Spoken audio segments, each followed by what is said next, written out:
Vamos mergulhar hoje numa conexão que, olha, é fascinante e muitas vezes passa batido.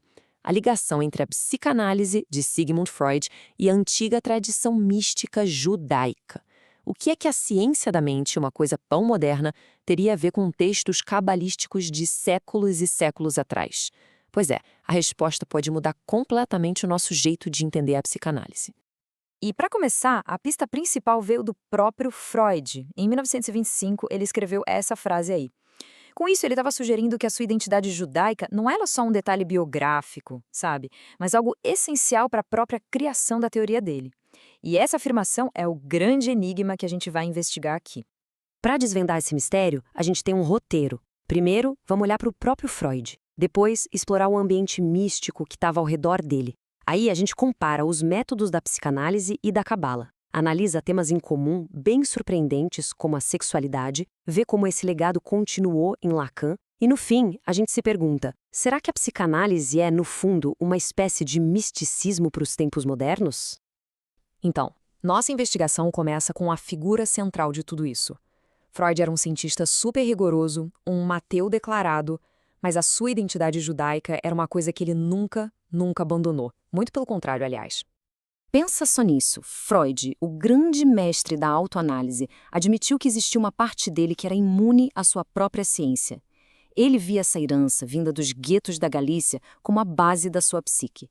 Uma força poderosa, meio inexplicável, que acabou moldando todo o trabalho dele de maneiras que a gente só está começando a entender agora. E para entender essa força, a gente precisa viajar no tempo, para o mundo de Freud. Não só para Viena do século XIX, mas para o caldeirão cultural e intelectual judaico que existia ali. E no coração dessa tradição está a cabala.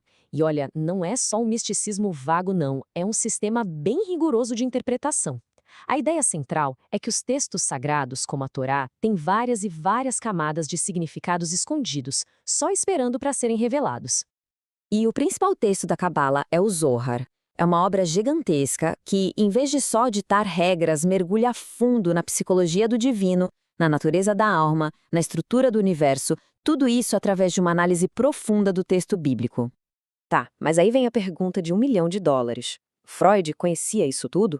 De acordo com o historiador David Bacan, na sua obra Sigmund Freud e a Tradição Mística Judaica, ele nem precisava ser um especialista. Essas ideias, esse jeito de pensar, tudo isso era parte da cultura da época para os judeus da Europa. Estava, como dizem, no ar. Só que a história fica ainda mais interessante, porque, apesar de estar no ar, parece que Freud tinha sim acesso direto a essas fontes. O historiador Scheinbloch contou que viu a biblioteca pessoal de Freud e encontrou lá não só uma coleção enorme sobre temas judaicos, mas especificamente livros sobre a Cabala e até uma tradução do Zohar. Ou seja, a conexão pode ter sido bem mais direta do que se imaginava. Agora a gente chega no paralelo que talvez seja o mais forte entre essas duas tradições. Ele não está tanto nos temas, mas no método, na forma de analisar as coisas. Dá uma olhada nessa comparação. De um lado, o método cabalístico, que olha para a Torá como um texto sagrado onde nada, absolutamente nada, é por acaso. Cada letra, cada vírgula guarda um segredo. Do outro lado, o método do Freud, que faz a mesmíssima coisa, só que com a mente humana. O sonho, o ato falho, o sintoma, nada é aleatório. São como textos do inconsciente que precisam ser decifrados. É como se a psicanálise pegasse essa arte antiga de interpretação sagrada e aplicasse à nossa psique, no mundo secular. Ok, se o método é parecido, e o conteúdo? Bom, aqui a gente encontra a sobreposição talvez mais chocante de todas, especialmente em torno do tema que praticamente definiu a psicanálise, a sexualidade. Ao contrário de muitas tradições que tratam a sexualidade com desconfiança, o misticismo judaico coloca ela no centro do universo. A união sexual não é só um ato físico, é um evento com uma ressonância cósmica que espelha a união no próprio divino. A palavra para conhecimento, da'at, em hebraico, é usada tanto para o conhecimento de Deus quanto para a intimidade sexual. É o erótico e o saber de mãos dadas. E um conceito-chave aqui é a Shekinah, o aspecto feminino de Deus, a presença divina. A relação entre Deus e a Shekinah é descrita com uma linguagem super erótica, quase como um casamento. Pensa bem, a ideia de um drama familiar no divino, com tensões, uniões, aspectos de gênero, é um modelo que já existia séculos antes de Freud teorizar sobre os dramas familiares humanos, tipo o complexo de Édipo. E essa influência mística não parou no Freud, não. Décadas depois, ela foi totalmente reinterpretada e, de certa forma, até intensificada na obra de um dos seus sucessores mais famosos e polêmicos, o psicanalista francês Jacques Lacan. Lacan levou a psicanálise para um terreno mais filosófico, até mais sombrio. Essa citação sobre um ódio dirigido ao ser mostra a visão dele de que a nossa realidade é uma espécie de armadilha, uma gaiola. E essa ideia de que o mundo material é falho ou uma prisão ecoa tradições místicas bem antigas, como o gnosticismo, que viam a própria criação do mundo como uma catástrofe. E aqui o paralelo na estrutura é impressionante. A cosmologia da Cábala loriânica descreve a criação em 4 etapas. Primeiro, a plenitude total, o Ein Sof. Depois, uma contração que cria um vazio, o Tin Sun. Em seguida, uma catástrofe cósmica, a quebra dos vasos, ou Shevirat. E, finalmente, o longo e difícil processo de conserto, o Tikkun.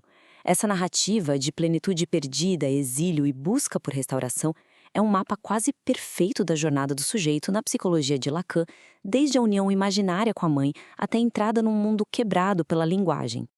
E então, o que tudo isso quer dizer? Quando a gente junta todas essas peças, a identidade de Freud, os métodos, o legado em Lacan, uma ideia central começa a tomar forma. Então, a tese é a seguinte: a psicanálise pode ser vista como uma secularização do misticismo judaico. Freud, o cientista, pegou as percepções psicológicas profundas que estavam nessas tradições esotéricas, tirou os elementos sobrenaturais e reenquadrou tudo na linguagem da ciência. Ele transformou a busca pela alma em uma investigação da mente. E isso nos deixa com uma última pergunta bem provocadora. Se as raízes da psicanálise são tão profundas, se ela carrega os ecos de uma cosmologia de criação, exílio e redenção, talvez o objetivo dela seja muito mais ambicioso do que a gente imagina. Talvez, ao curar a mente de uma pessoa, ela esteja de alguma forma tentando consertar algo que se quebrou há muito, muito tempo. Uma questão para se pensar, não é?